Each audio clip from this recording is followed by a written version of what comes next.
comfortably. Okay. Good boy. Peter, come. Yes. Good boy. Get on. Yes.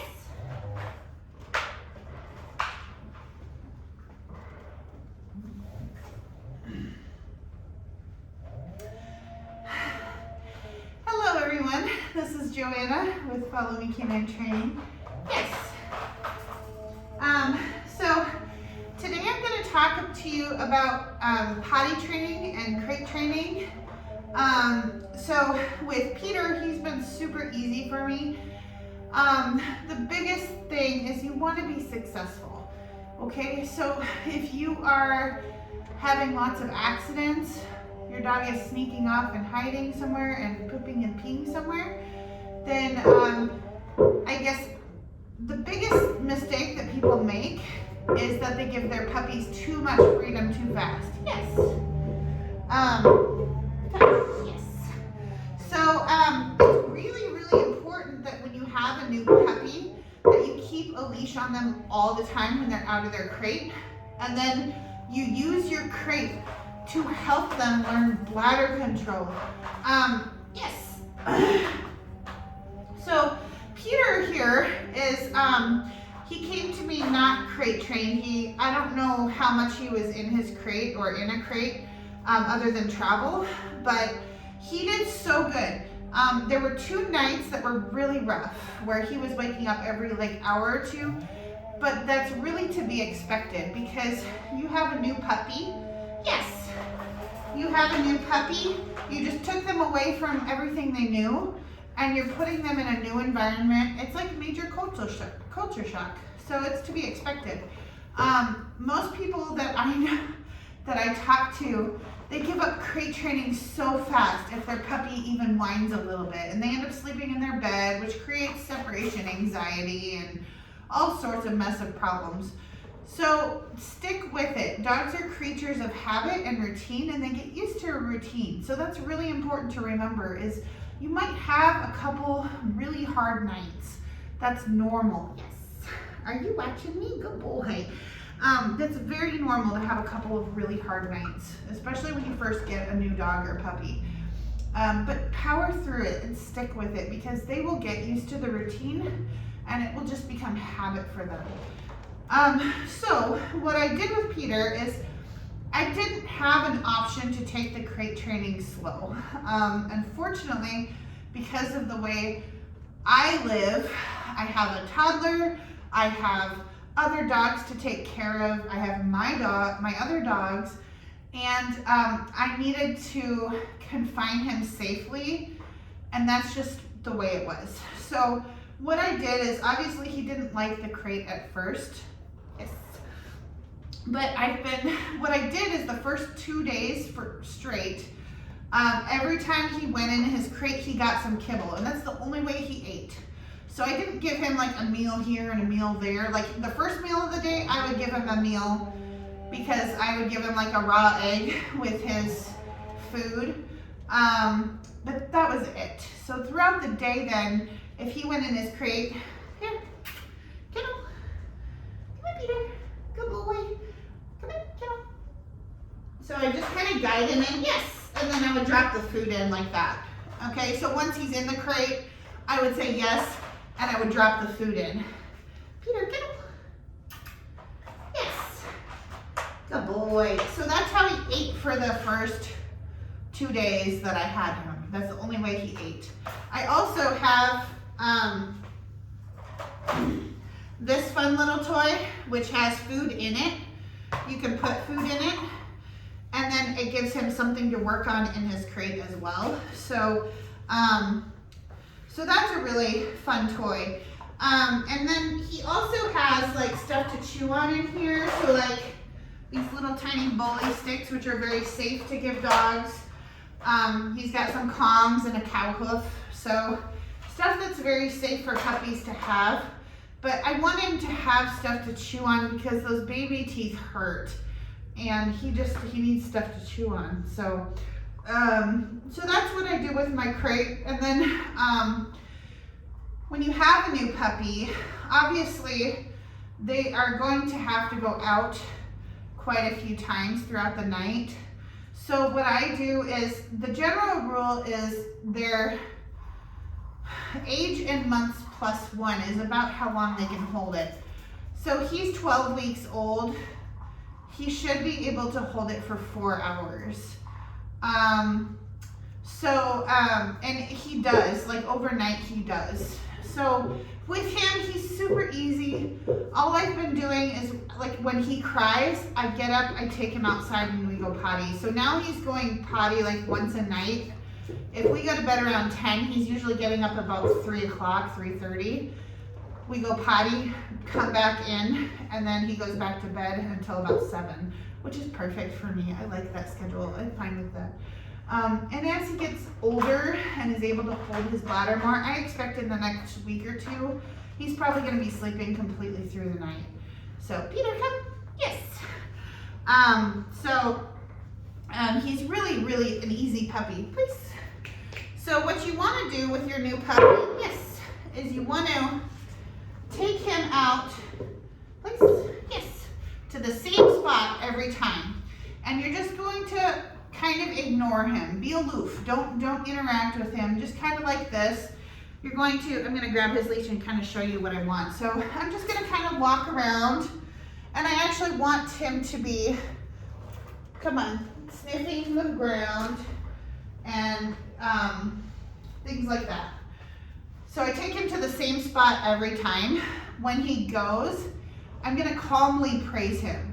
Good boy, good job. And I also name it while he's going. So I'll say, go potty, good boy. Go potty, good boy. And then when he's all done, I would say, yes! And we'd have a big party, and we'd have treats, and I would play with him and maybe throw a toy, and we'd have a party, okay? So, and then I also named poop. So I say go poop when he poops, so he knows the difference between the two. And that really helps with, like, if you travel and the dog doesn't know how to go potty, like in a new place, it really helps having that vocabulary down.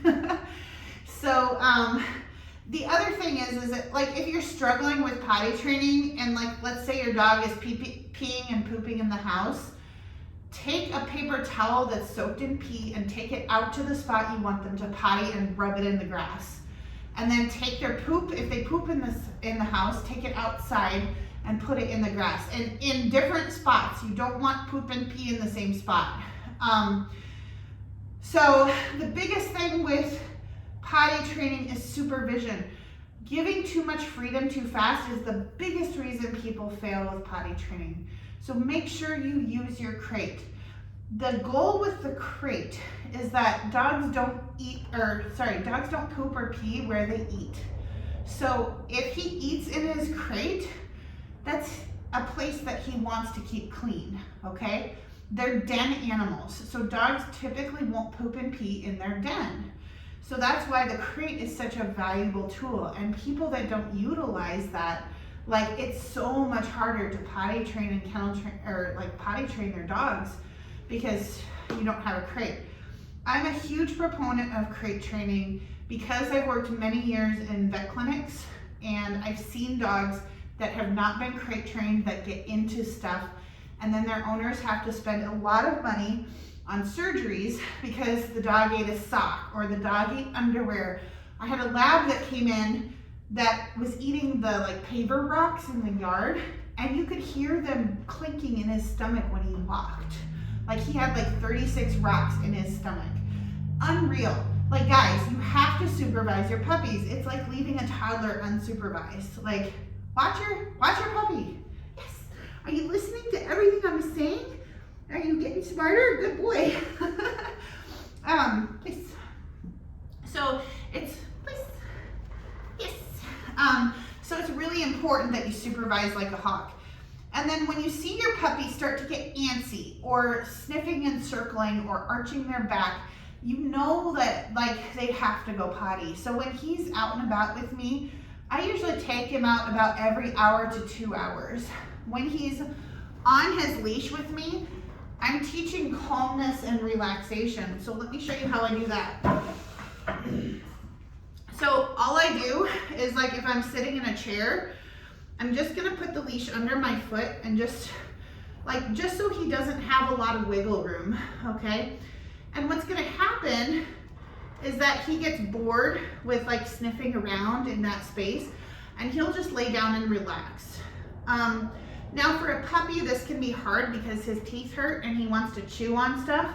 So if that's the case, I try to give him a toy or something that he can chew. So like right now he's chewing on my carpet. That's a good boy. So he's chewing on my carpet and I don't want that. So I interrupt that behavior. But if you can give him like a chew toy or a rope toy or something that he can chew on that'll help his gums not hurt, or to keep him from biting your shoes or your leash or whatever, that's appropriate. As he gets older, he'll be able to do this without having something to keep him busy. Good boy. That's a good boy. Please. So, yes. Come on, all the way. Get up there. Yes. Good boy. So while he's on the leash in the house, I'm also teaching calmness in the house. With my other two dogs, they're very conscious about space. I'll readily admit my first dog, I did everything wrong with him. And because of that, he's very edgy. So like I took him to dog parks, I worked in a daycare, like he came to work with me at the daycare. Like he's very edgy around dogs because I did everything wrong with him. Yes. What I have to do with Peter is I have to ensure that he respects their space. So I'm always making sure that he's moving away from them, and that like he's respecting their space. So he's not allowed to get in their faces if I'm giving them treats. He's not allowed to go up and steal toys from them. He learned that lesson already with Shiny. She can not be a nice dog sometimes when she wants something. But it's really important as their human that I am advocating for them. So I have to make sure that he's respecting their space and they're respecting his space. So a lot of people will come to me with new puppies and they'll be like, oh my God, my older dog is getting pissed off that my puppy won't leave him alone. I'm like, yes, that's because you need to advocate for your older dogs. Like they didn't ask for this puppy. They didn't they didn't want this puppy. That's my thing. So you have to respect them too, and respect that they're older and that they're wiser than the puppy, and that they will to some respect have to teach that puppy the rules and the boundaries.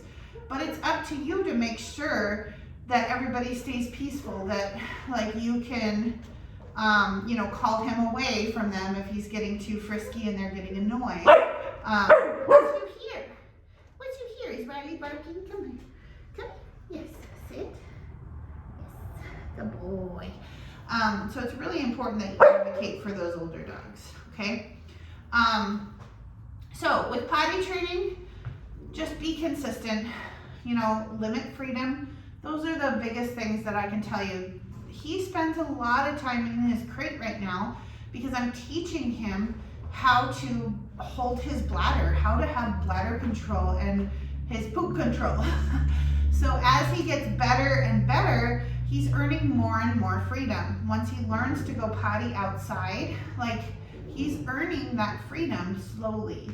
I'm a firm believer in that you should keep your dogs crated when you can't watch them and overnight until they're about a year old.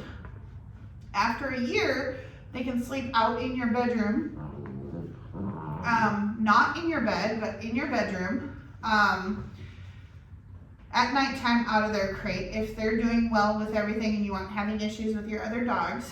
And then at 2 years, if you've done your work and you've limited freedom and you've taught them how to live in your house and to be appropriate in your house, not chew things they're not supposed to, then they can have full freedom.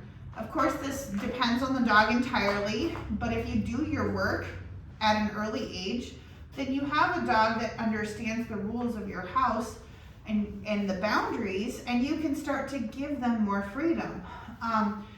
Versus if you just let your puppies go and give them all the freedom in the world, you got lucky if they're good dogs.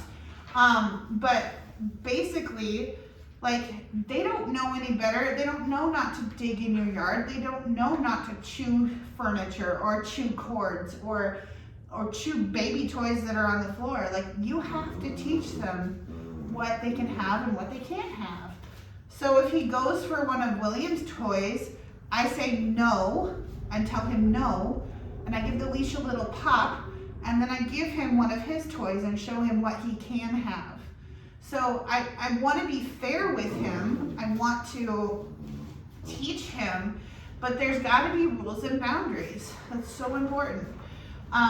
Everything right now, I want everything to be as fun as possible for him. I want learning to be fun. Yes. I want learning to be fun. I just so you want to make things fun, but you also have to teach the dog that there's a limit to the fun. Like there are certain things they cannot do, okay? And that's really important for a well-balanced dog. What? You went down? You can do it. Down. Yes. Good boy. Yes. Good job. You did great, buddy. He's a good boy. So he's super smart. He's so much fun. And like I said, we've had very good success with his potty training just because I've limited his freedom. So there was one day where I gave him a little too much freedom and he pooped on my floor. That was my fault, not his fault.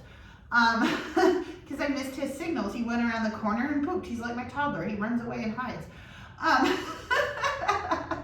You hide when you poop, yes.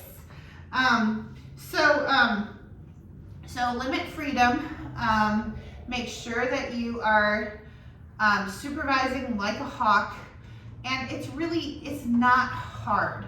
If you do have frequent accidents, like let's say your dog just squats and pees, have them checked by your vet. There are occasions where dogs will have a UTI as a puppy. It doesn't happen very often, but it can happen. I've seen it happen. So sometimes their folds are not like formed right, and they get little bacteria in there and it causes a UTI. It can happen. So if you're having struggles and like things are not working right, just take them to the vet and have them checked out and make sure it's not a UTI. If your dog is submissive peeing, some dogs go through that phase. Don't punish it. You want to ignore it. Most dogs will grow out of that. It's just a phase they go through and it's done. So the more you ignore your puppy when they're going through that phase, the better it is. So just if they pee every time you come home and you're excited to see them, just ignore them. You should anyway, because it's better for your dog. But ignore that. And then what was the other thing I was gonna say? My brain just went. Oh, I never teach dogs with bells. Oh my gosh.